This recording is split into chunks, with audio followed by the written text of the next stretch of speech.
I think perspective is the most important thing in life. Using it, and not to your detriment, but as a weapon.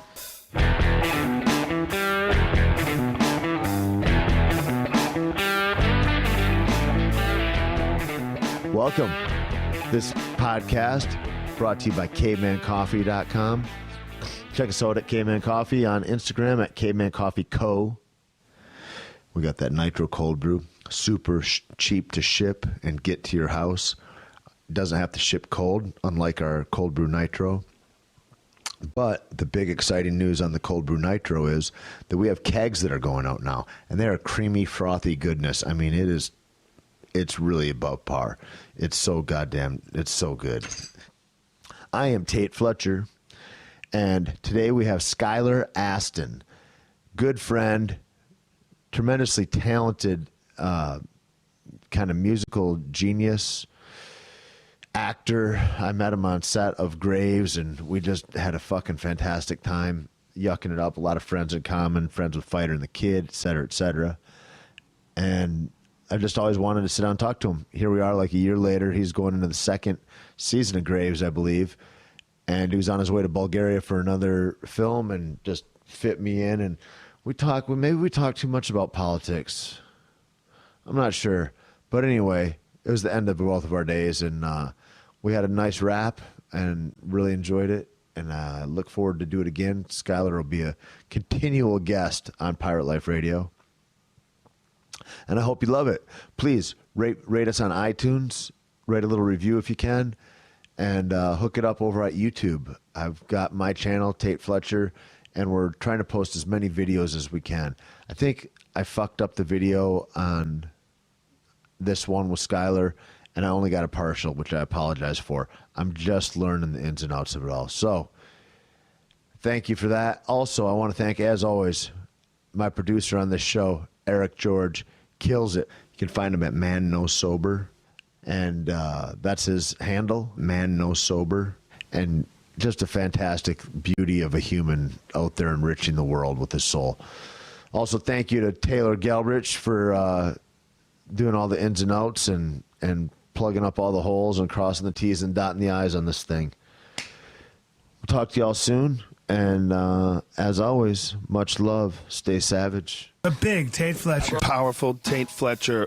Is a real alpha male. Weightlifter. He's a stuntman. Movie star. Robust, enthusiastic individual. He's huge, by the way. He's like a monster person. One of the sweetest guys I know. He's bigger than life. Actor. Entrepreneur. A fighter. The jiu-jitsu technician. He's also bald and he has all these tattoos. He's just a big fucking man. A man, a myth, a legend. Tait Fletcher. Tait Fletcher. Tait Fletcher. What's up, Tait Fletcher, you bad motherfucker? Tait Fletcher. Tait Fletcher is Tait Fletcher. Teddy bear, motherfucking Fletcher, ladies and gentlemen. That's Tait Fletcher, everybody. The great Tait Fletcher. Tait the animal Fletcher. Tait the savage Fletcher. Always moving. There's no stillness with Tait Fletcher. You will find no dust. Tait Fletcher's in the house, ladies and gentlemen. He just said the word erection. Tait Fletcher. Tait Fletcher's in the fucking house. Tait Fletcher! Tait really blasts out some serious hardcore truth bombs, and I think you're really going to enjoy it. Right on. And it's always a strange place to start right in the middle, which is kind of where it does. I'll do an intro before and after, but glad that you're here and that we're able to be together on this nice evening. Dude, I'm glad that you're here. Yeah. Because this is my house, for people who don't know. This is my man cave. It's a pretty dainty man cave. I live with my wife. You know, we when we moved in, we like combined some of the stuff together. So, you know, there's a purple rug in here, and there's a purple lamp. Hey, buddy. And there's my dog. You could hear. It's pretty personal. We're like getting. This is like a glimpse. I like it. I like it. A real live glimpse. There's my Teen Choice Award right there. Where? Right there. Oh my God. Yeah. We'll show that later. It takes them like a year and a half to get it to you, because I won one in 2015, still haven't gotten one. Dude, chill. Come here, buddy. My dog's in the time where like Tate's only been here for like 20 minutes. So he's got to relax a little bit. Rocky's all about you, and then he'll become the chillest dog ever. What brought you here? Like historically. To LA? To LA, and like since like all the things that brought you here, what do you think are like the top 5 culminating things where you're like, this is what I want to do, this is where I'm going to go to do it, this is how it's going to work? I'd say I'd have to start where I did my first play. I got cut from the basketball team. My mom was convinced that the dude did not like Jews. Really? But maybe it's because like my jump shot's 50-50. I don't know. Either way, I was never destined to be a basketball player, but should have probably made the team. Needless to say, my mom talked me into auditioning in the local theater. It's like 2 towns away, actually. And what city is this in? This is in Nyack, New York. Okay. And Nyack is about 20 minutes away from where I grew up. And what's mom doing? Mom is raising 4 kids. Yep. And which is not easy. Where do you lie? Second. Okay. And we're a tough bunch. I mean, 3 boys and a girl. So I was like 13 and loved singing and loved going to theater, but never. And I played piano since I was 5, but I think I've just never had the balls to get up there and do it. And my mom bribed me with a meal in that town, basically saying like, look, it ends at 6, it's 5:50, it's 20 minutes away, you're probably going to miss it. Why don't you just go and sing and see if you get in the play? You don't have to do it. Just like audition once. Know what that's like. So I was like, this is great because it's going to be over and I'm going to get this dope meal and I'm hungry. And this is before I knew I this was like the call. What is it? There's no like calling or bug that's bitten you at this point. You're just like trying to placate your mom at this point. And I think there's a little piece of me that would have never gone if I didn't secretly kind of want to. Right. And I think I was like, oh, this is pretty cool. So it was for a production of Godspell, which the lead role in that musical is Jesus Christ. And I went in and I had nothing. I looked pretty much like I do right now, like in like mesh shorts and like a basketball t-shirt. And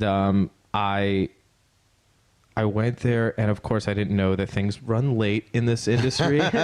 So they were totally ready, and especially when they saw me, it's like this is the precursor to High School Musical, where like I'm the guy who just walked in, like the one boy. You know, it's like, oh my God, there's a boy over that 11. age in a small town. Dude, I was probably looked like no a mirage. kids are doing that. Yeah, like I took ballet when I was that age. That's pretty dope. It was horrible, but it's the same kind of thing. It's like my mom wanted to push me into something. Yeah, but also, like, aren't you so grateful for that? Yeah, man. The whole thing, all of it. I had to take a ballet, and once I got further in NYU, and I, again, refused to wear the tights and wore mesh shorts again. I'm a big mesh shorts fan, like, listen, especially in that time. I'll do a lot of this stuff, but my dignity is what it is, and it lies in basketball shorts. Yeah, I'm literally telling you, I'm going to hike the socks up real high. I'll John Stockton the shit out of this. Basic basketball. Yeah. This is just what we know from kids. This is 101. I'll hike up my shorts. I'll like, this is like white guy apparel. So I go in there, and I was completely unprepared. They said, go ahead and sing whatever you want. And I was like, I don't have anything. Twinkle, twinkle. They literally go sing Happy Birthday. And at that point I go, dude, I can't like dig into Happy Birthday, right? So they go, do you know any musical theater songs? And at this point in my life, I knew this song called Corner of the Sky, which is from a show called Pippin, which I didn't know was the same composer as Godspell. It's like an obscure... Oh, my God. Yeah, I mean, it's not like... serendipitous. Yeah, also the same guy that wrote Wicked, but this is pre-Wicked. This is like Wicked hadn't even happened yet.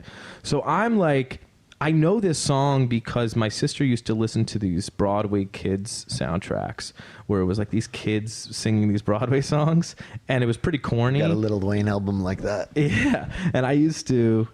not mock the kids, but just do little voices for my sister, who at this point was like 3. She's much younger than me. So I knew the song fully.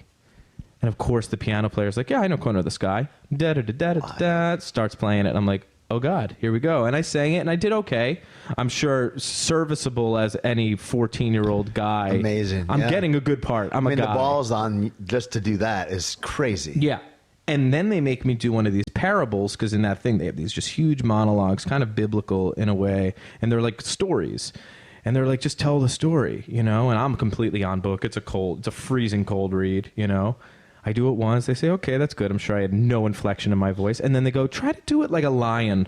And at this point, I know what they're doing. They're trying to loosen me up. But, at that point, I was completely, acting adjacent to my choice. Yeah. I was just like, my name is known. Roar. I didn't really know. Right. But over the course, so I got the lead in that because of, by default, they were going to probably make it a girl if they didn't go with me. So I, coincidentally was not a part of the basketball team anymore, and totally was totally freaked out by it all. And then, on, I think around Tech Week to the first performance, got totally bitten by the bug. My life did a complete 180. I only continued to play the sports that I really loved, which at the time was just baseball, really. And we just started doing 3 plays at once. I was going to the city. I was auditioning. I was doing professional workshops. And before I knew it, at 16, I was doing the first workshop of a play called Spring Awakening that was on Broadway 10 years ago, won 8 Tony Awards. It was a big smash hit. It was kind of the thing, the way what Hamilton is now. Yeah. Of course, Hamilton is bigger because Twitter didn't exist back then. Right. It's changed everything. Yeah. Yeah. I mean, we did David Letterman, but I think if Jimmy Fallon were around then, it would have been just, I don't know, more seen, more Facebook views, for sure. I guess. But it was huge, and theater, the few theater geeks that listen to this podcast will identify 100% and be like, it was a huge revolution. It's amazing too how that's changed everything, just because where it leads us and what has occurred now. Brands, real money brands that millions, tens of millions of dollars of companies that wouldn't exist without social media as marketing. Yeah, and television, all that stuff. And theater especially is such a living, breathing thing. You don't get to see clips from it really, other than talk shows and bootlegs and things. Right. So the fact that they have these social media platforms now and they can cut together some B-roll, and you used to have the corny New York One commercial that you would shoot, and it was a big deal, we're going to be on TV, you know, and but what it was for Broadway, that has not changed. It was a big 8-time Tony winning. We won a Grammy for our soundtrack. It was a rock musical. It was kind of an anti-musical, 1891 Germany play, and then there's rock music. And it was just really cool. So I'd say then another pivotal point was when I decided to move to California. That's probably next. Had to be huge. I mean, I had a movie that I did during Spring Awakening that I took a slight leave of absence to film called Hamlet 2, and we actually shot it in Albuquerque. Really? All right. Yeah, it was 8 years ago. And it's Steve Coogan and Catherine Keener and myself and Amy Poehler and David Arquette, and it's really funny. It's by the South Park movie writer Pam Brady and the director of Dick and The Craft. It was just a cool, quirky Sundance movie. It went to Sundance. Killer. It at the time when Sundance was still a little more boutique-y than it is now. Right. It was the year after Little Miss Sunshine, and we sold for I think that amount. I think we sold for $10 million. It was obviously not a big commercial hit in the theaters, but it was a great art house indie movie. Yeah. And if you know Steve Coogan, if you like the Alan Partridge series, he's a British guy. He's not as well known here, but he's amazing in it. Anyway, I did that, and that was kind of a foot in the door. And I was signed at Sundance by UTA, and I'm still with them to this day. And for a while, they were saying, "Come to LA, come do a pilot season," which I didn't know. Let at us the time. help you. Yeah, my agent, who still is my TV agent, for this reason actually, gave me his car for indefinitely. Really, he goes, "Here's my Infiniti QX4. I pay the bill, but drive it around until you get a pilot." And I moved in with my buddies who are still my closest friends to this day. They were all in my wedding. It was kind of like my college experience. We had a house in Burbank, and we used to have parties, but wholesome, improv people, comedy parties. Just a good group. And so I had that covered, and then the car. And then I booked this Jimmy Kimmel, Adam Carolla pilot called Ace in the Hole. And it never went, but it was CBS. How funny was that? It was a fun experience, man. Jimmy and I still keep in touch. Like, we texted about the Oscars. He's a favorite, man. I think he's so talented. He's so down to earth, too. I used to... So, when I first moved in, my buddy Drew was like... When I got the audition for Ace in the Hole, he goes, "Here's what you got to do. You got to get this fucking pilot. You got to meet Adam Carolla. Then you got to go to Jimmy Kimmel's house and watch football with them and join their fantasy league. And you need to like see all the Bill Simmons and all these guys, and you need to be in that crew." And I was like, "That is the most ridiculous." I was like, right. Sure, Drew.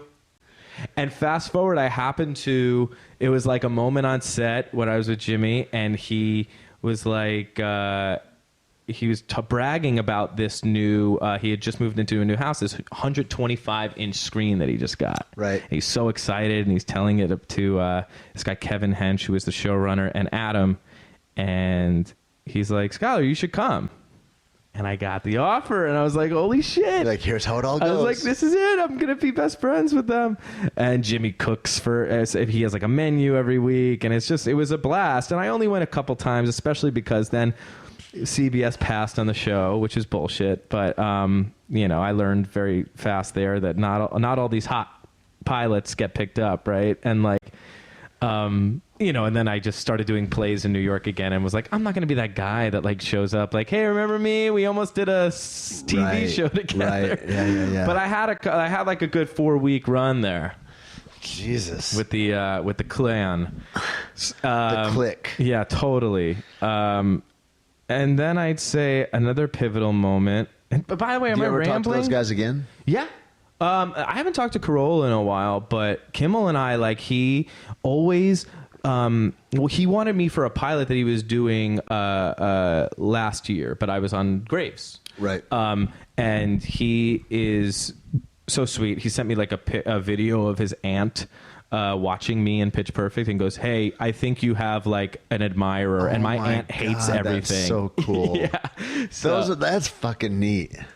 And literally, like, I just texted him at a note because my wife did his show, and apparently, like, Anna's like, "He like loves you, man. He like, and I was like, that's so nice that he remembers." Seems super cool. Yeah, and I just like shot him a little email, before the Oscars, and was like, "Don't blow it," you know what I mean? And I thought he was awesome. His openers. Yeah. What'd you think of all that? Yeah, well, to be honest, I did not watch the Oscars because I don't know. I was with Anna, and we were just watching trash TV in Atlanta. It was more comfortable doing that at that time. Yeah. But in these days, I saw all the drama. He was beautiful. The way he opened, and what a professional. His aplomb and he's dapper. He's wicked smart. He's quick.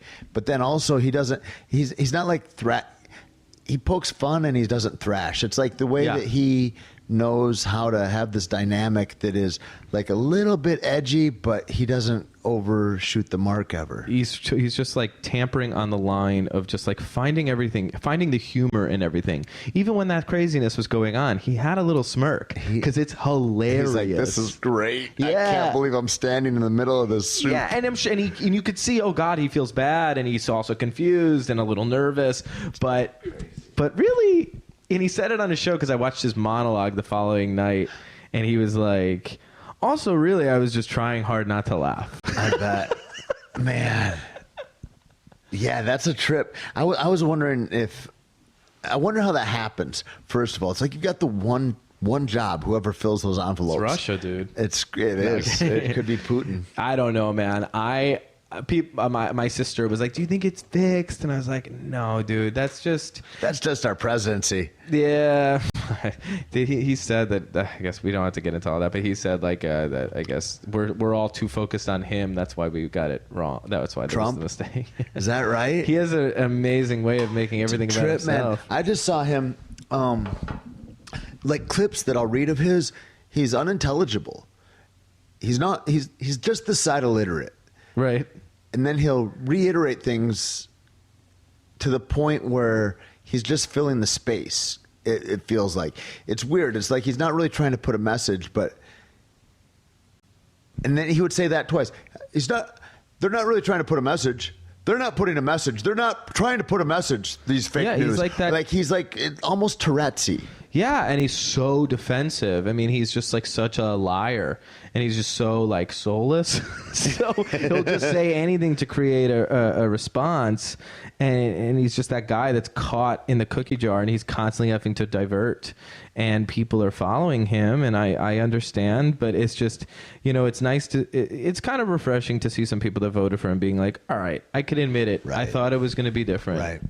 I mean, it's a little refreshing. I thought for sure, I was like, the president doesn't have that much power. Like, I'd make an excuse because Barack didn't do so much and like all this stuff. And you're like, it's kind of the same guys that are running it probably. And then you see him and you're like, he's just decimating all safety for environmental concerns, for human concerns, for human rights. I was like, I had no idea that he could just do that. Like, yeah. It was a trip. Well, the difference is that Obama had on the inside, they were all working against him, those Tea Party people, and he didn't have the House, he didn't have the Senate, so it's like Trump's got it all. God, it's amazing. I was just, when people are like, well, what do you think? I go, I think that Hillary is corrosive in her own ways, and I didn't think. I mean, for sure, Russia voted him in. There's no way that like it's just so silly that a TV host got on like that. It doesn't even make sense. He didn't even think he was going to win. No way. I mean, he was shocked. He was calling for people to take to the polls and be on the lookout for voter fraud. Whatever it is, somebody wearing a special T-shirt that says like, "What are you looking for?" Sending imbeciles into the crowd. I think that guy looks like he's voter fraud. Looks shady. Yeah. If you've been frauding, anybody here, I'm here to look for you.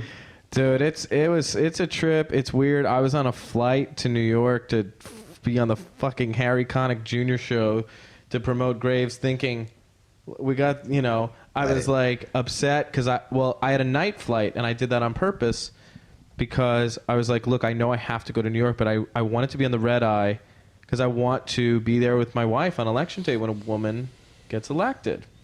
And I was like, yeah, it'll be nice and we'll see it. And then it like didn't happen. And then I was on the flight and it was just like, all I had at the point was like Twitter because I had like airplane Wi-Fi and like CNN or whatever. Right. But I got to say, it was like, for me, like being on the plane, it really pissed me off how many of my buddies are comics and how it all had to be, all the jokes. I was like, hey man, this is not yet.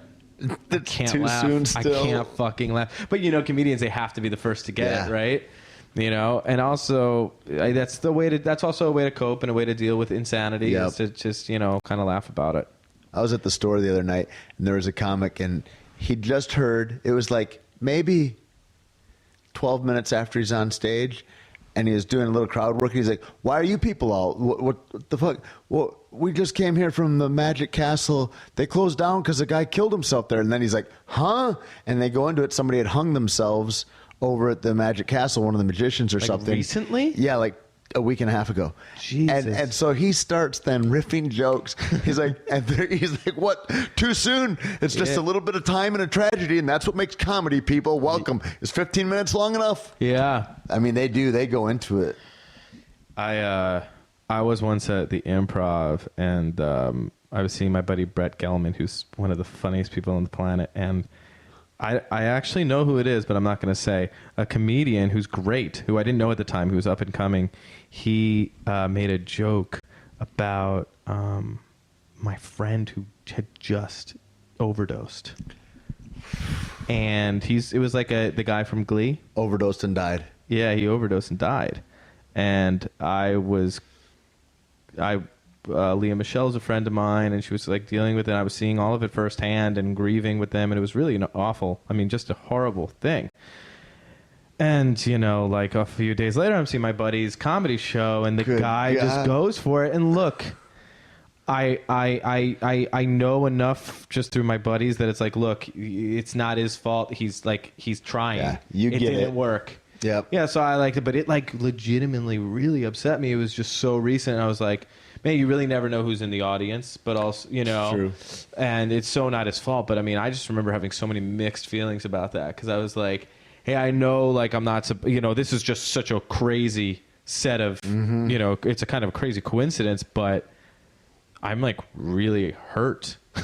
My fucking heart really hurt hearing that, and even hearing the few people that laughed, fuck you guys.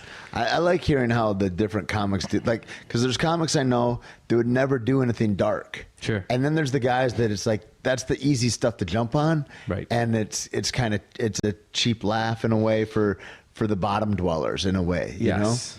know? It's hard to pull that stuff off, like I was saying about Kimmel, like smartly, like to where you could do that and it's not ruffling to everybody. Right. And everybody hears things different. Like I was going to say about Trump is like, I've got friends that like are soldiers that are going, thank God he's standing up for us off of yesterday's speech, which I didn't see and I probably won't. And then also, though, I'm reading transcripts from how he's treated a SEAL that came back and died.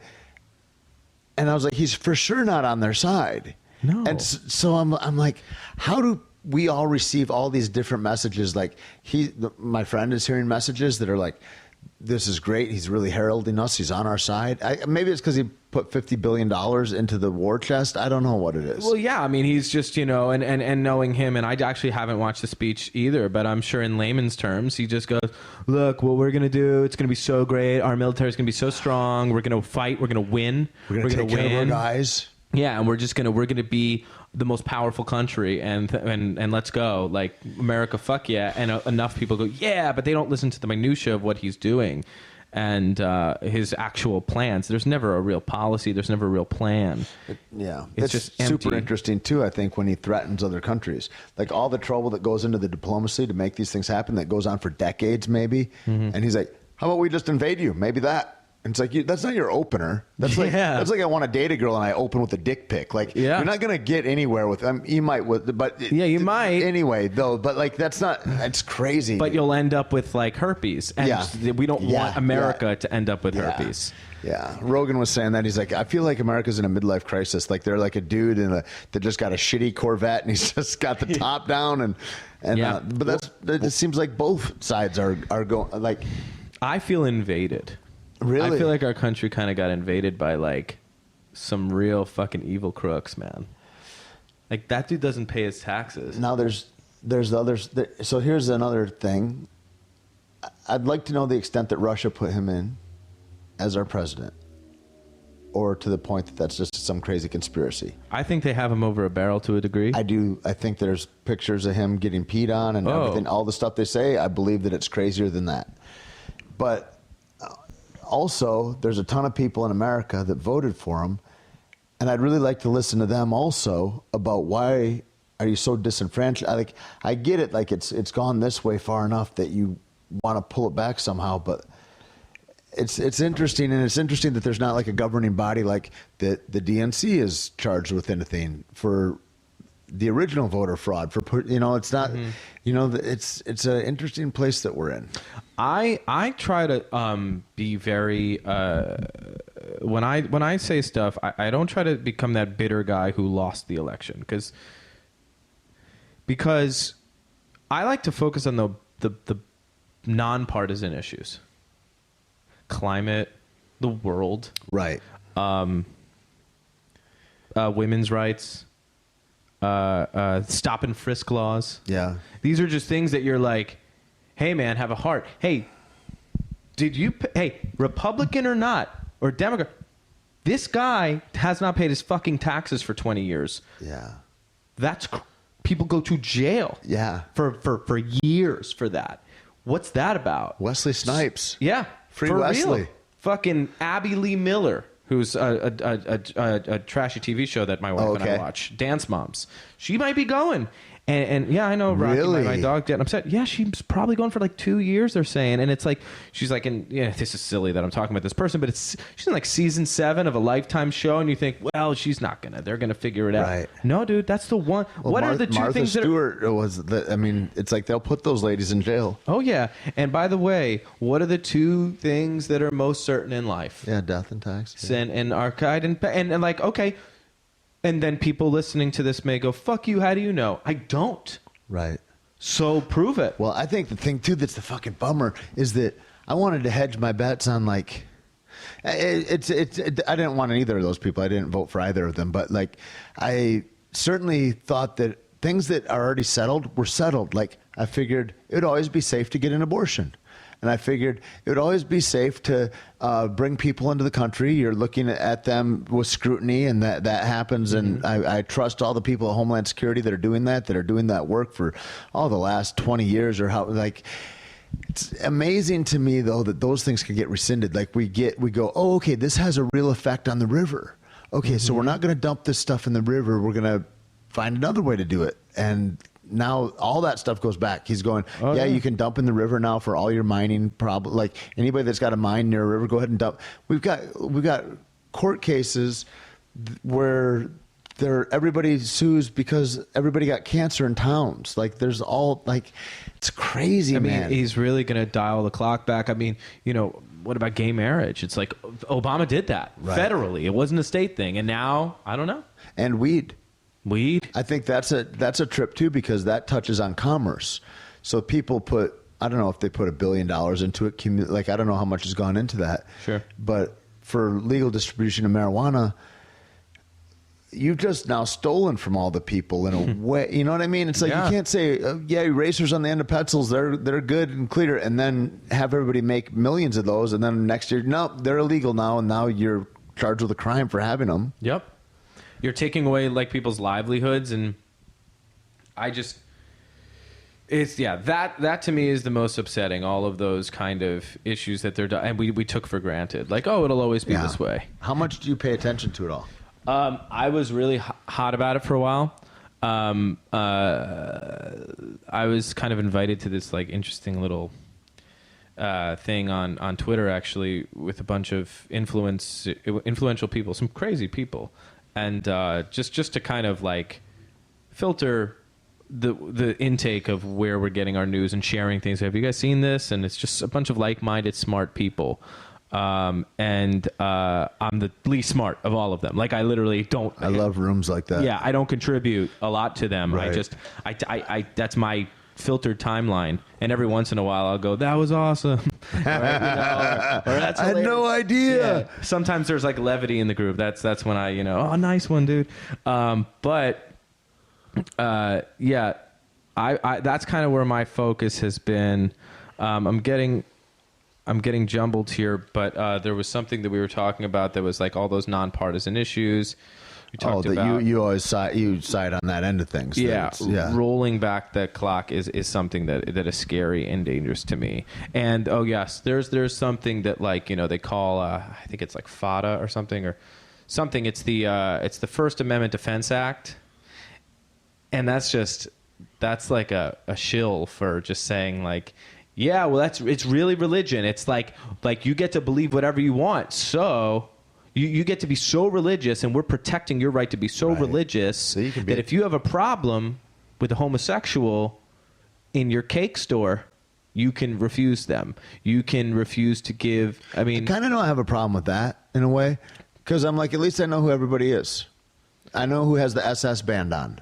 Do you know what I mean? It's like, go ahead and refuse service. I'd like to know that so we can know whether we want to go there or not. That's true. That's interesting. But it gets worse than that. It outs them. It gets worse than that. That's like that's something that's very small. Yeah, I'm sure. It gets to some crazy discrimination Well, it stuff. gets into, like, if there's gunshot wounds and who gets treated and who doesn't, or whatever, things like that. It gets really wild. Yeah. And it could get really wild with the anti-Semitism that is, like, back in fashion. It's weird. That's what I thought when first he was coming up, and I was like, there's so few people that were into him, and I thought, well, I asked a friend of mine that was, like, really rah-rah, and he said, well, he just says what everybody's been thinking. And I thought about that, because if something comes to me that I don't really agree with, I like to sit with it for a day or something and go, where could he be right? Like, what is all that? And I felt like the frustration that some people feel, but I thought, what is it? The main messages that I was getting was this kind of domineering bully that didn't like Mexican people, black people, or Muslims or women. And that was kind of the message that I was hearing. And I'm not like listening to it because I'm a Democrat or a Republican or this. Like, I'm not on a side. I'm just going, this seems like a cool guy. That doesn't seem like a cool guy. Sure. And that's how it seemed to me. And then when he said that, I called him up. I go, I feel like that's a cop-out for you being a racist. I feel like the thing he's saying is racist. It's homophobic. It's misogynistic. And so what you're saying is that you really feel those ways, but you know that it would be a little bit untoward to say those things. It wouldn't be politically correct. And so you would never say that. Politically accepted. So crazy. And it's the norm. And I think that we were realizing that like there's a lot of bitterness and frustration and hate underneath the surface in our country, and I think we all were blown away. And those polls, and who knows if it was Russia or the polls or a little bit of everything, right, that contributed to listen colossal holy shit moment that our country had and now has to stick with for 4 years. It's kind of exciting. Well, listen, like I'm not in the business of debating a Trump supporter. I'm in the business of listening to a Trump supporter. I'd love to know what makes them tick. I really would. Just continue to ask the questions and continue to ask the questions in 6 months when I said, well, what about that thing that just went down? I mean, what do you make of that? A lot of my friends now with the EPA and they're hunters, and a lot of the people that voted, I mean, anybody that voted for Trump that's a hunter or anything with the ecology of our land is looking at it now going, this is asinine. This is affecting me directly. Like, and nobody really feels directly affected by a president, which is strange until right now, which is a wild thing. What's weird for me is that this may make most of your listeners want to kill me, but outside of just like the social injustices and the anti-Semitism, I am Jewish, I really I'm not affected by the Affordable Care Act being repealed or replaced. Right. I'm not affected by a lot of these things. I think my taxes, actors get taxed very unfairly because we're on performance-based salaries. So I can go 18 months without a gig, and then I get the gig, and then they tax me as if I make that every week. Yeah. And so you're put in a very high bracket. In a way, I'm sure my taxes, what I owe to Uncle Sam every year is going to go down with Trump being our president. For sure. Still doesn't this has forced me to look 2/3 less in taxes. Yeah, and for real. And honestly, I don't care because, and that's not like, because I have so much. No, I don't. I have an overhead now. I have a fucking house. Nothing's guaranteed. I mean, never work again. A friend of mine said that he says, you know the difference with you and me, Tait? So like 20 years ago, I go, what? Because I was like, it would be so nice to just be beyond it where you are without the troubles. And he says, you just add a decimal point. Like, it's just, we've just moved the decimal point a little bit for me, but it's the same problems. And now all my expenses go up by that decimal point also. It's all the same kind of stuff. Yeah, your goals become higher, your dreams become higher. There's this, and I'm in a place coming from theater and just being raised the way I was where I'm aware that this can all go away. I might have to sell this house. This house is not completely paid for. It's like an eighth paid for at the most. Right. And nothing is accruing in value the way it has, like in our parents' time. Exactly. So, and we are in a business that it is hard to do, and it's getting harder to get a job. So many less movies are being made. Don't say that to you because you're in every fucking blockbuster out there. You are, but for someone like me, it's really, really difficult. You're told all the time that you don't move the needle financially. Right. Like, it just doesn't. I mean, and I understand it as a producer because I am getting into more producerial stuff these days. And if you're not in the creation, I mean, that's what I'm seeing right now. Like, if I'm not in the creation of things, and that could be anything, then I'm not the guy. I'm just a guy that moves A to B. And that's it. The days of just like waiting by the phone and wanting to be cast so crazy are so fucking over. They're done. Like, I am doing season 2 of Graves. I'm very excited about it. I hope it goes several seasons. But simultaneously, I am also developing things for my next TV gig. Right. Because that's how long it'll take. And by the time it maybe might get footing, who knows what'll happen. I like it too because the barrier to entry is smaller. Like, everybody can do. You should do stand up. Like, that would. You think I should do stand up? Yeah. Brian Callen says that all the time to me. Every time I'm gonna go I see up. him. You're going to do it? Just because it's terrifying to me. It's so terrifying. I think it's scary as shit. And then Bobby Lee was like, dude, don't even have anything prepared. Just go. And I'm like, that sounds like a recipe for shit. And he goes, yeah, you need to have a shit sandwich. You're going to eat several of them and you're going to need it. Sure. It'll be great for. And I'm like, I understand what you're saying, but I'm going to go ahead and prepare as well as I and can. people like know who you are now. You're not completely anonymous, you know. Which will be good or bad. Yeah. People will be like, I want to see Tait. And you'll be like, I actually don't want anyone to see Tait until Tait's ready. I know. Thank you. Yeah. That's what my friends told me. They're like, when are you going to do it? I'm like, you'll know about the 30th one. Exactly. I'll show you the tape from the first one, maybe. Dude, I'll go when you're ready. I would love to see it. I mean, I'm so interested in that. I've always wanted to play a stand-up comedian. That would be dope. I've done it to a degree in like a little web series years ago, but I was actually up for something really cool. That's actually coming out on Showtime, but I'm not in it because the day that I had the audition, the night before it, I found out I got Graves. And it was one of those situations Wow, where that was that close. It was one of those situations where I was so ready because it was a whole stand-up act, and I came up with all the nuances but knew to keep it loose. It's a period piece, so I like had a fucking outfit picked out. I was really excited. There's very few things where you're like, I could book this, I can book this, and I want to, and I might. And I was like pumped. They were interested, but they hadn't seen me yet, but they were interested in seeing me, which is fun, a cool, fun, friendly room to go into. And I'm like, I'm gonna fucking kill this. I just know it. I think it was like a testing scenario too, so it was a lot of stakes. Did it get produced? It's coming out. It's coming out, and it looks great. It's just so weird being an actor talking about an audition that I never made. Yeah. But it's called I'm Dying Up Here, and I'm excited about seeing it. Oh yeah, I'm excited about seeing it. Jim Carrey produced it.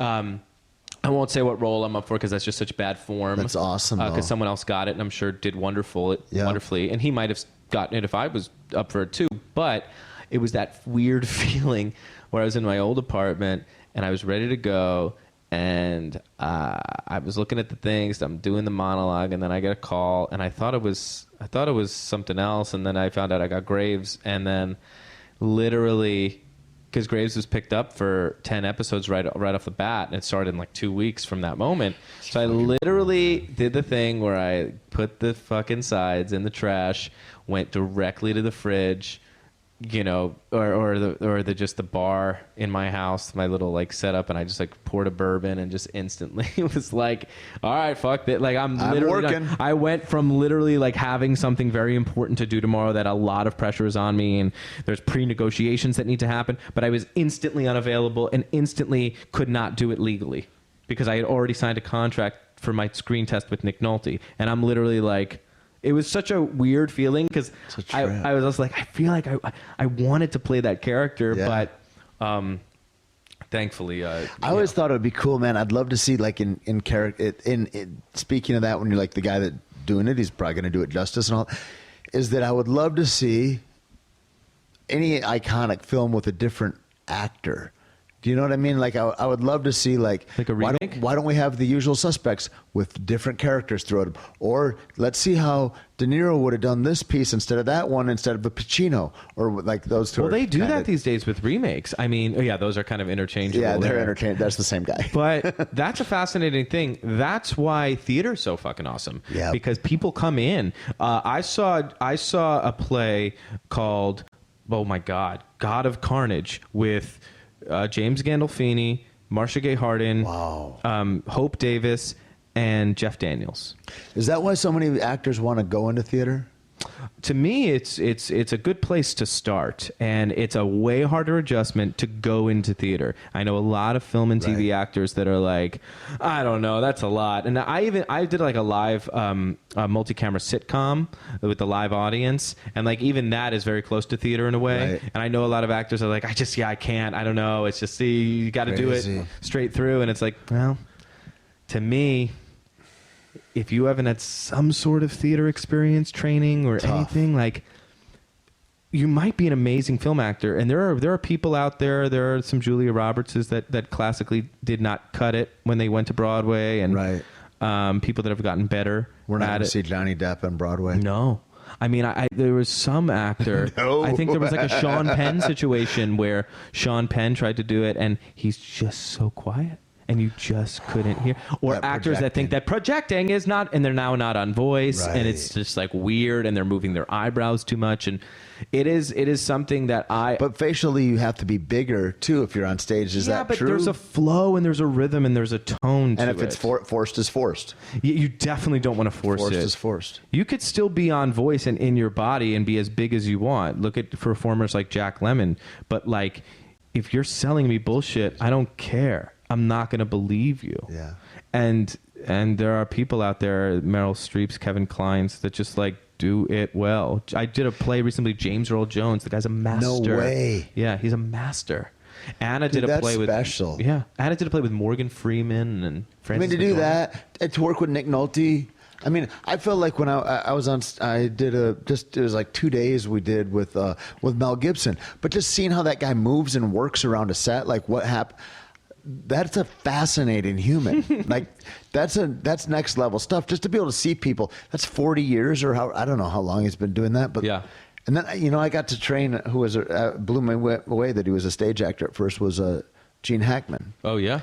And he used to want to hit mitts, and so he would come box in Santa Fe. That's so cool. And he was 82 or something at the time. Jeez. Just wicked, man. But it's amazing. He said it's just like a child of his that he'd like to return to in some ways. That theater. It's a lot of actors' first love, and there's a lot of reward, but it's not the same kind of reward as doing something for a day, immortalizing it on camera forever, walking away. When you promote it, you don't have to consistently do it on a nightly basis. I can't imagine how arduous that would be. Yeah, I did 2 years on Broadway and literally had no life. I mean, like my birthday was 2 shows. I had like a show on New Year's Eve and then a matinee on New Year's Day. So it's like, what are you doing on New Year's? Right. No, I'm the circus. Right. People are coming to see me. Yeah. And it's hard, and I was very fortunate to have that one formidable show that really like rocked my world. So it's a tough act to follow, and I've been lucky enough to return to New York and do limited engagements. Really? But almost too limited. Like right. like I did like a really cool thing. Again, you need to make your own show. Yeah, maybe that's a lot. A play. I mean, I really want to do something in New York that I don't have to sing for. I just want people to see that I can fucking act, man. Yeah. Like I want to grow up and show people that like when I was 7. Okay, so I actually had a really deep conversation with my wife about a few months ago, and I was just frustrated because it had been a while since I was on camera, and I was just like, man, I missed those days when I was 17 and I thought I could play any role. Anyone. French, cool. Period piece, Shakespeare, whatever. Throw it my way. Country boy with dip in his mouth, I could do it. But I'll hike up my boots. I could do anything. And now it's interesting. I haven't become jaded, but I think I've just had experience and I've seen how certain things go, and sometimes I put my producer hat on when I shouldn't. I should just be that humble actor. Be the part. Yeah, and just take a shot and make a choice and take a chance. And I'm like, well, the guy's freaking Latino. They're not going to cast me. That's like there will be a whole group of people that will be up in arms about that. They don't want that letter, And then, but then like my other side of me goes, well, maybe they'll just write it differently and no one will ever know that it was supposed to be or whatever it is. Like, I miss that raw feeling I used to have, that hunger. And I've been getting it back this year. And then I got a couple cool things that I'm really excited about. Why do you think it left, and what do you think's bringing it back? Wow. Like what? I think 12 plus years of... Do you feel like the pigeonholing in a way? Yeah. I mean, that's too specific of a term. But like that you're formed into this thing, and then you're like, thank God I'm in this groove because I've got some movement here, and I've got steady work. But now you're like, wait, am I only this? Right. Well, before Pitch Perfect, I had never played the heartthrob guy. the love interest. I was always the best friend. I was the stoner. I was the bully. Not the way you're a bully, but maybe like a bully in a group of friends or whatever it is. The dick. I don't know. Sardonic dude. Yeah. I actually used to play a lot, and I was a little bit chubbier, so I just, I wanted to be the young Seth Rogen or whatever it was, and then I got the role of, and that was like my biggest success, and people have seen that on such a large scale, and they see me as that person, and there's so much of me in that character. My heart is on my sleeve the way his is, but I'm also now a man, and it's been a very interesting transition to find out who I am, and I think we're always in the process of that. Mm-hmm. And I mean, if you want to be interesting, you are. Yeah. The people that think that, I've got hundreds of people that I meet, and they're like, "Oh, well, when I was younger," I'm like, "You're 23. Yeah. What are we talking about? Oh my God. You're done. You're all done. That's it." Well, I want to play my last role when I am 80-something, the way Nick and Gene are doing. And I see myself having a long career, and I want this to I don't want to feel like I've peaked or I've gotten a couple opportunities to play roles similar to Jesse in Pitch Perfect. Mm-hmm. And now I've done a couple of them, and now I don't do that anymore. Like, it's actually the one thing that I don't do. You're like, I've mined everything that's there. I would play Jesse in Pitch Perfect 4, 5, 6, and 7 because that's established, but I don't want to do another Boy Next Door role right now. Mm-hmm. I just can't. I think that and I'm an actor who likes to take the work when it's there, but there's also like a macro long-term scheme of this thing that's like, well, what do I do if I keep showing them? No, I am this guy. No, I am this guy. It's what gets you in the door. I mean, give me a machine gun and whatever, and let's and that's the thing. But it's like they said, I got a call, and they're like, "Hey, we're doing this thing I want you to read for. It's a gay tattoo artist." I'm like, "Thank God, I'm in." Awesome. They're like, "You do it?" And I'm like, 100%. So fun. Like, let's go. But anything outside of that, it's like, because at the end of the day, that is what it is. I want to play. I want this to play. I want this to, and if I'm just doing the thing that I've already, it's like learning to write cursive, and I've already got this motion all done. Let's do another motion then. Let's do something, that's boring now. And I think that's the reason why these other jobs, like, that don't have any security in them, they're only really for certain people, because there's people that it's too much where they're like, I need a check every Friday. I need that security. And you're kind of in this, I remember seeing a show where Harrison Ford was, I think he was second or third billing or something on it. And I was like, oh, Harrison Ford is looking for his next job also. It's like and that's the thing, is like, there's no made it, there's no set. And I was talking to somebody about like their spiritual journey and what they're doing. And they're like, when am I going to get there? And I'm like, it's the thing is like, you're looking at like, how do I make myself a better human? And you want it today. It's not today. You're doing it. You hit 100% today. Tomorrow you'll do it again. And it's about the journey, not the destination. And it sounds so gay to say that, but for sure that's what it is. There's not a better way to put it. Yeah, and you learn that in life. You learn that if you've ever done the road to Hana in Maui. I mean, like, you literally, it's all over over life. When you realize that, and that, to answer your question from before, is the perspective. A little bag of farts right here. Oh, is he farting, dude? He So will. good. That means he's comfortable. It's gonna stay right in my shirt. I love that. Yeah, catch that. Release that when you leave. I think perspective is the most important thing in life, but I think using it and not to your detriment, but as a weapon. And I think that's the change that I'm going through now. My New Year's resolution, talk about like how lame this sounds, is actually, it's borrowing from On It, but it's human optimization, husband optimization. What's husband optimization look like?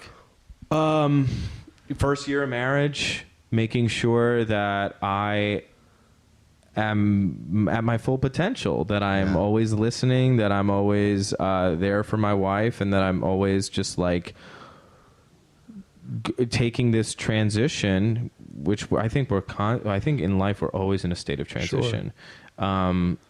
and taking it in stride. And I think we've been doing such a good job, and it's been really hard because she's been away, and now I'm going away for a long time. I think what you were saying earlier is so apropos in that, being in the listening and going, here's like being reactive to like something she's saying just because she's sad she's not seeing all that kind of whole thing, and going, oh, it's super important to put myself in this person's shoes, and I should do it with everybody that I come in, but especially like with your wife. That's got to be something that comes up a lot, just as far as. Well, we're very like spiritually connected, and I think sometimes we get frustrated in the very few moments when there's a slight disconnect. We're like, what the hell was that?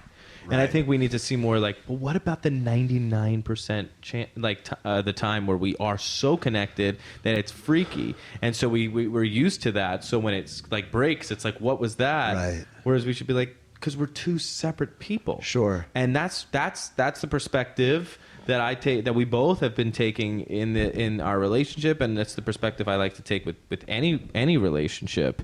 And I put human optimization first because I want to make sure I'm right. Right. I want to make sure I'm right for myself and for my career and for her in a big way, and in no particular order. They are all very important. Yeah. All those dynamics. So I know it's a corny thing. But it's March officially, and I'm doing well, and I got some work lined up, and it looks like my 2017 is just like about to hit the ground running already. Have you always been? When did you get interested in fights so much, and when did you? And also, like, is that a ethos in your family, kind of? Because your brother is also so into it. Well. It's actually really funny. Is it just the two of you? There's my younger brother Milan, who you know. There's my older brother Jace, who's like an amazing fashion designer. Is he into boxing and all that also? He started boxing as a workout, but and he recently has gotten into some UFC stuff. I think the Conor McGregor Nate Diaz thing. That's a trainer. Really? And how bad are they fucking up by not having any of the Diaz boys on the 209 card? It's spoon fed. Do it in Stockton. I mean, why? They're just like, nope, we're not thinking. It's like, that's a corporate decision. That's where corporations, goddamn, get creative, guys. There's so much transition going on there. I mean, huge. Dana's like my buddy, and Dana and I have been friends for a while, and we still text, and he's been very good to me. I would never want to work for him. I wouldn't either, but I'll tell you this. Like, he said to me, maybe it's 2000, it's a long time ago, he said to, not me, to like a room of us, right? And he goes, listen, man, my phone will be always on no matter what you boys do. I'm happy to see you shine, and like, I'll always be there for you guys, and I appreciate what you guys have done here. And it was after the third season Ultimate Fighter. Yeah. And it's nice to say whatever. Dana's phone, I'm sure, has changed 100 times since then. Yep. There's also the talk he had where he goes, listen, the most talented guy I know is Joe Rogan. He's not in movies. So any of you guys that are thinking blah, blah, blah, blah, blah, whatever, like, right? And he's like, it's just not happening. Just do this and fucking be married to fighting. And there's just stuff that happened. And I was like, there's this, and I didn't know it was going to be filmed at that point, but I thought it was a curious thing to say, because then how we reconnected later, and I'd seen him a few times at UFCs and stuff. Sure. And then he hits me up. He slid into my DMs. Okay. And he's like, dude, fucking seeing you and everything. What the fuck's going on, man? Great to see you. Like, congratulate. And like this genuine joy, like that you have for a friend that's doing good. And I was just like, man, and that's like, El Jefe kind of, that totally. Is like, and I was like, awesome. And then I was like, hey, dude, what are you like? I don't know. He's like, let's get dinner. Anyway. He's in a spot. He's making a thing. I think he made the smartest deal ever. Oh my God, it's brilliant. I think he's gonna just buy back the UFC and absorb it at half the cost that he sold it for. It's insane. The Fertittas are they're smart people. Dons, dude. They're smart people. I love Lorenzo. Yeah, Lorenzo. I don't know Frank hardly at all. I've never met Frank. Okay, but Lorenzo has always just been. So, like, he's just smiles, all class, super classy, always looks beautiful. I mean, asks me a million questions every time I see him. How's everything? Remembers things from the other time. How'd that film do that we were talking about last time? Yeah. Like, what? Yeah. He's always been great. Dana's always been like, he responds to me all the time, but guess who couldn't get a ticket to the UFC 205? Is that right? And he goes, dude, hold a beat. It's going to be, I have 40 seats that I have to give through the fighters, all the WME people, all those new celebrities that have, and literally like, he's like, well, I'm sure WME has a list. Yeah. I mean, and now I'm with UTA. Right. All of a sudden, me and Theo Rossi sent a picture to him because he's with CAA, I'm with UTA, and we're like, sorry, like we're with WME now. I was like, are we still good for tickets? He liked it, but but the thing is, like, he's honestly not working for them, but in a way, like, he's not the guy. He's anymore. employed by them. Yes. To do the thing.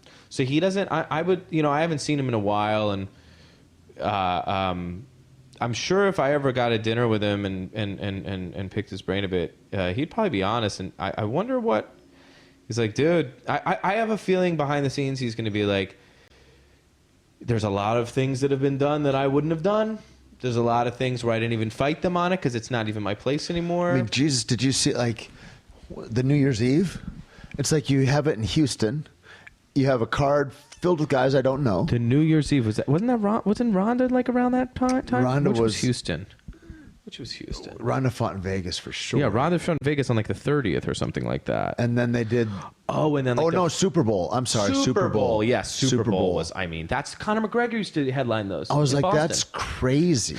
That's it. That's literally insane. Yeah. And you're going to have it Super Bowl weekend, so you're like, I know, we'll do it smartly. We'll do it where all the Super Bowl people, like, there's maybe not as much crossover as you'd think, and also it's the Super Bowl, and also, why am I, like, I even forget who was on the... Yeah, it was a bad card. It was really bad. I can't even tell you right now. I really can't. I am actually used to be able to, like, be a little, but it's getting a little spread thin in the roster, and... there's a lot of stuff going on right now. It's a very interesting time. What do you reach out? Do you have a huge interaction with your fan base? And what I mean is, like, do you have question and answers? Do you set up anything like that for yourself where you're like, I'm on YouTube and I've gotten 48 emails in the last week and here's what I want to answer? Yeah. No, man. No. And I should. I was just curious because it's like I don't, and it's such a beneficial thing, I think, for people that are looking and that. Look, the only thing that I'll say, there's so many arguments for and few against. The only thing, to play devil's advocate, is like, there's a little piece of me, and it's just not the time we're living, who longs for a little anonymity. Sure. And that's the slightly a cocky thing to say, because it's like, oh yeah, you don't like having, let's see how it does if they, you know. But I love my fans. I'm so thankful for them. I'm so glad that I got to stand on stage and thank them at the Teen Choice Awards and dedicate the whole award to them. I'm not on Snapchat yet. I don't do the Instagram stories.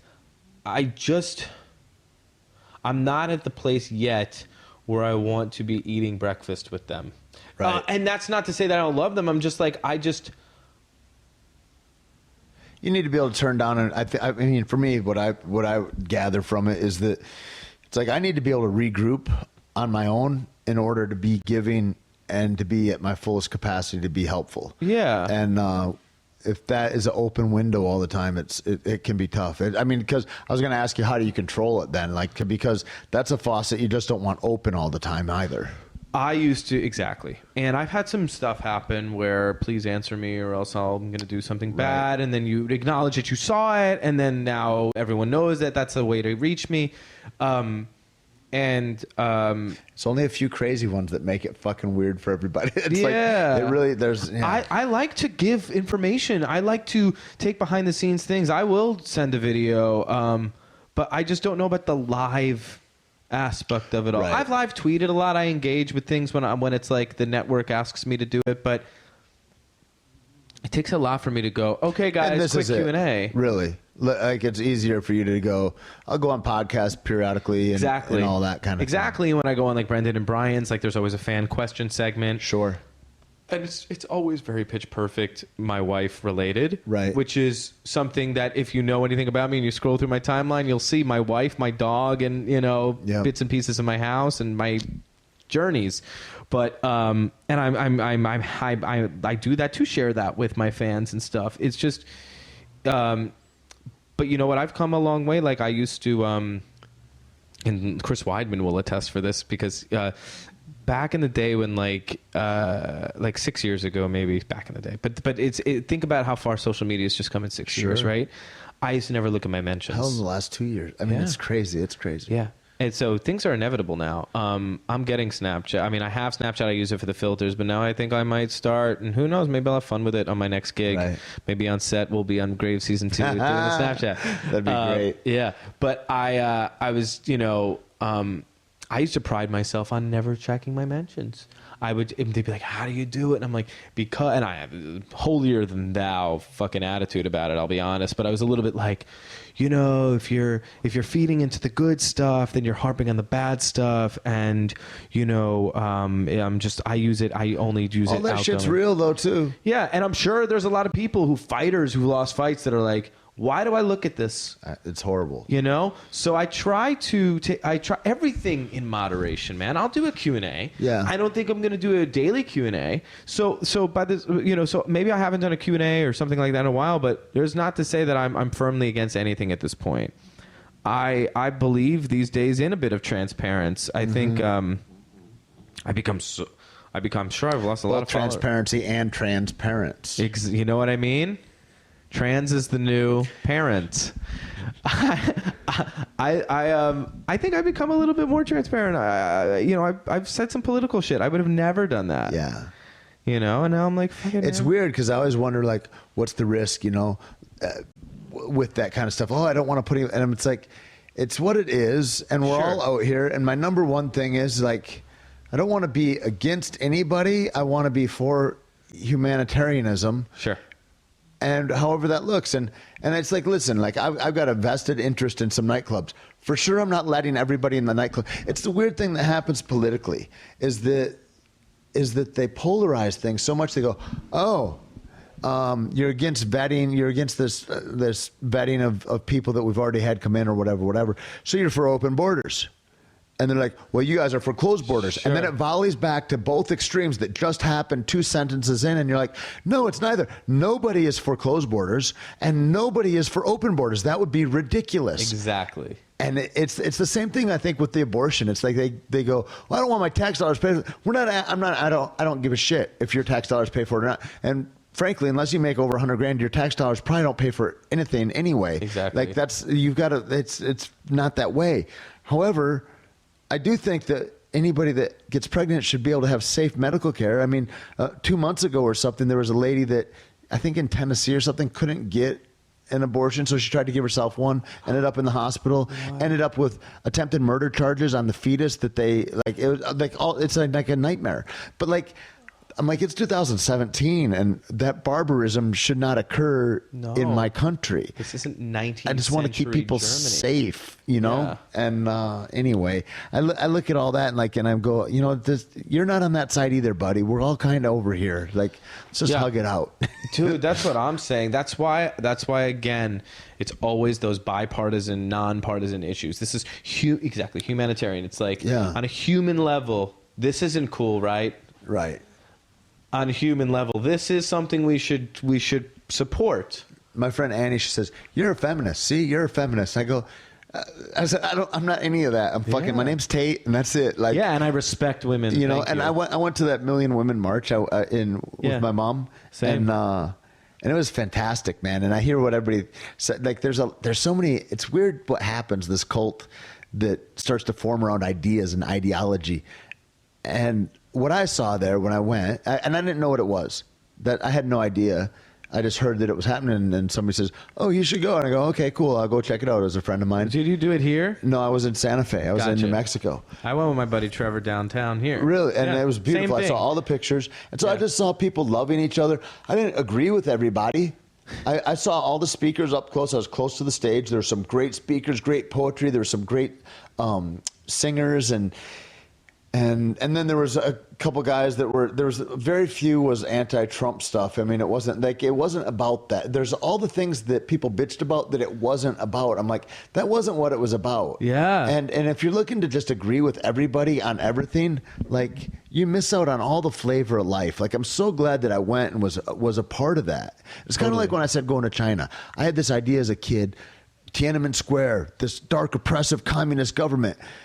And I go there and I go, oh, here's beautiful, smiling people that are loving on their kids and that are helping. Like, and that's what you see. And it's like, when you do stuff, that's why I say, fuck you if you're a spectator. Yeah. The spectators rot life. They're cancer. You're looking at it, having an opinion, not knowing what it is to be in it. You know tantamount to nothing of what happens in the actual thing, nor what it's like to get to the party even. And I think that's the trouble is like, I was going, well, I'm just going to jump in and try. And when I jump in and try, I go, oh, I'm more together with people than I am apart from people. Yeah. I'm more into that wholeness of people, you know? I was blown away, like, for the simple fact that I've never seen so many people in one place before. Yeah. And I'm from New York City. Yeah. And seeing all those people in downtown LA, I was like, this is powerful. Powerful. That's so cool. Yeah. Like, what if shit did go down and we needed to storm the streets? Well, I don't feel alone right here. Yep.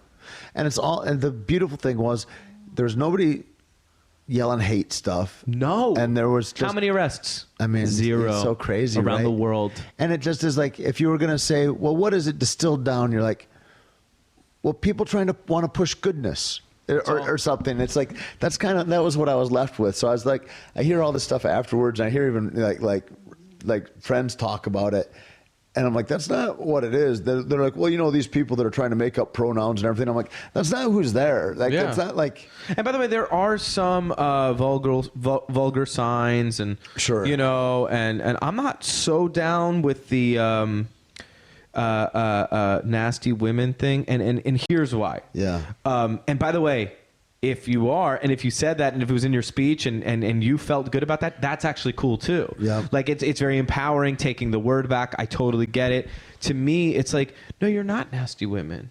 You're women. Right. You're beautiful, strong, focused, whole women who can maybe be nasty, you know, at times, but I also hope so. can, you know, hello, right? That's more interesting. Yeah. But like who also are mothers and sisters and daughters and teachers and lawyers and doctors. That to me was the best part about it. When I saw just like people being themselves and just being there and cheering when someone says something, when the governor of California says that we're going to protect the people of California and keep them safe, and we will not allow people to be dragged from their homes, you know, who have lives and jobs, you know, and deported. We will stand by you. Yes, I will. Fuck you out of that. I'll cheer to that. Yep. Yeah, we're a nation of immigrants. We really are. Yeah.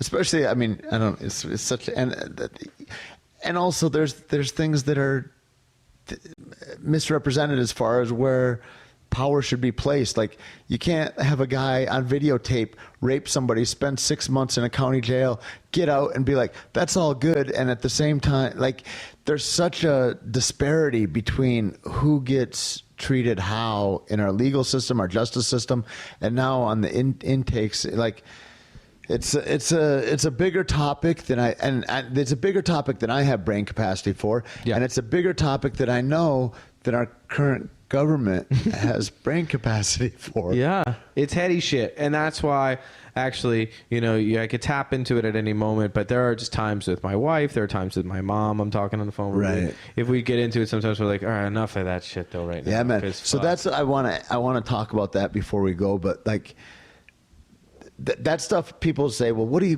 did you see the news? And I don't see the news. I don't see any of that. And what I see is I control what I see a lot because I want to be most useful to where I am in my current community and what I'm doing.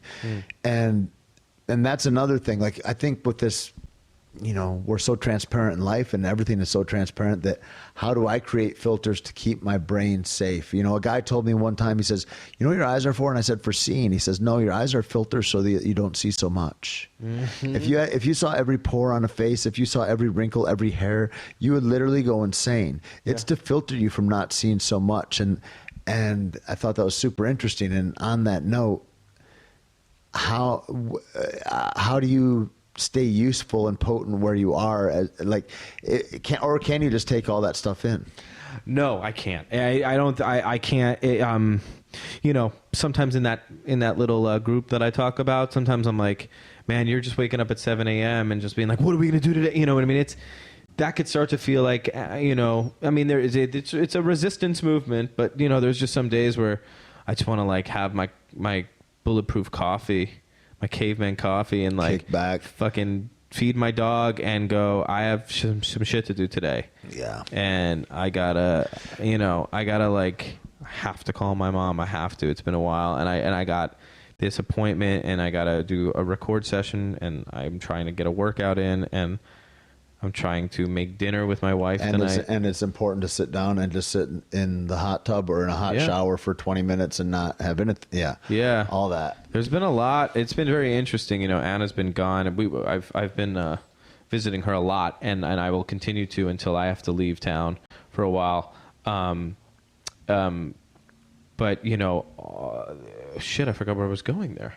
With Anna, visiting her, shit. Oh, all the things that are important to you in your present day that you don't let the I guess I just picture overwhelm. Yeah. It's been hard being away, so I try to make sure that like when I'm in town, I'm handling my shit, and then I'm able to go there for a full weekend and not feel like, oh my god, I got so much to do. Yeah. So I'm just trying to be there for my life, to show up to my life every day, and I posted something recently, a quote. Self-worth is the most important thing in life. Never leave home without it. I've walked out the door in the past year having nothing. I have so much support from my family, from my wife, from my dog, but I've walked out the door without my self-worth a few times this year. There are some slow months. Yeah. And that's kind of depression, and it just takes hold, or what? I just negative, just what's going on, man? I'm bored. I want to be working. I want to be doing something. I a year ago, like literally a year ago, I was doing a production of West Side Story, produced through Carnegie Hall. It was this really epic, awesome thing. Damn. It was really fun, man. And I grew so much just in that moment, playing the role of Tony, doing it, the schedule that we did it on, and the scale that we did it on was so cool, and that's why it couldn't run for years, because it was pretty expensive to just put it on for a couple weeks, for a week.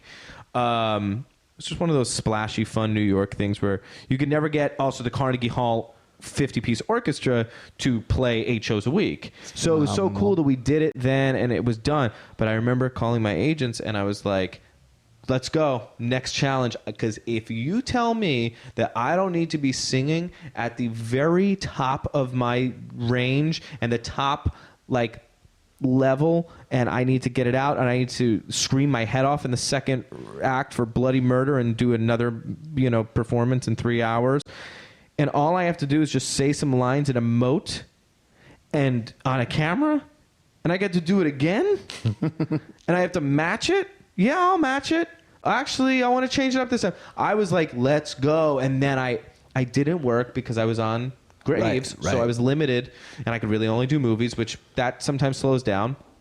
And man, I was just like, that passion just like went away. And I was like, I need to have that passion no matter what. Yeah. Because I know I have it. It's tough, man. That's the thing, is kindling myself to be my highest self when I go out. That's what, I think the thing is to work on for me. But it's so interesting how other people view you, huh? That's the fucking truth, man. People think I'm the busiest person ever, and there are times, there are months, there are years where I'm the busiest person ever. But there's a lot of times I want to be busier. It's all of it, man. It's like that thing about, like, a friend of mine told me, he says, Tait, you're so fucking egotistical.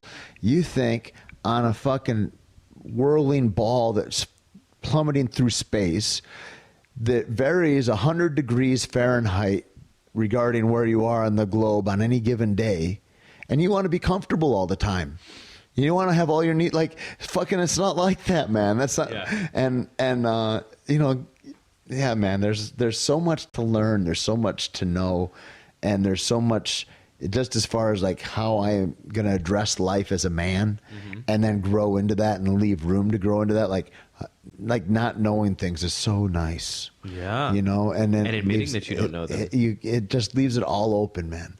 And then I get to be a kid. I get to be in that place where I can be authentically playful, and that's what, you know, and that's what's better. Well, outside of being a thriving entrepreneur and just a life flower, where do you? I'm turning the tables. Obviously, I know we're probably at the end of this thing, but I'm actually curious because I mean, I've seen you pop up in Jurassic World, and you're with The Rock, and Westworld, of course, was so dope.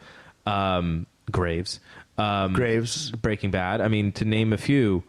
Where do you see yourself? Like what? I was telling a lady I was looking to get a manager the other day, and I talked to this super nice lady, and she says, "Well, what do you want to do? Where do you want to be?" I go, "I want to be on a billboard or something." And she goes, "Well, what do you mean?" And I go, "That's not really like that, but I'm like, I'd like to be one of the main characters in the next Fast 9 or whatever, or something, you know, like, just the next step forward as far as like bigger roles and bigger challenges for me." And she's like, "You do all," and I enumerated all of the different things that I was doing. And she said, "You know, I don't see it like that as acting." She's like, "That's part of the story, but like, you're like this weird, like Tony Robbins character or something like that in a way more." And so I don't really know where it goes. I'm in the middle of trying to write a book right now. Okay. I'm trying to stay true to doing podcasts more and more. And I just want to be a better son to my mom as she, like, that's become more and more important to spend more time with her. Sure. I've got a nephew that's like 7 years old now, and he wants some more attention, and they live in Alaska, and so like that's a little bit of a, you know, it's like all that kind of stuff. I'd like to have more of a touchstone back in Michigan where I was born and grew up, and you know, and then there's 1,000. I mean, I've got a long list, but I need to cut some things away. And it's so for me, it's juggling and it's compartmentalizing things, and how does that all fit where, you know. Taking all of that out of this question, because I can't answer this question myself.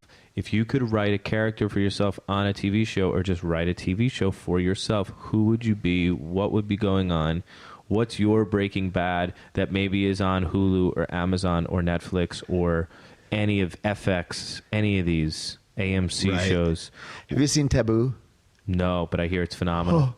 It's visually beautiful, and it's a super sensual thing as far as that time period could be. Mm-hmm.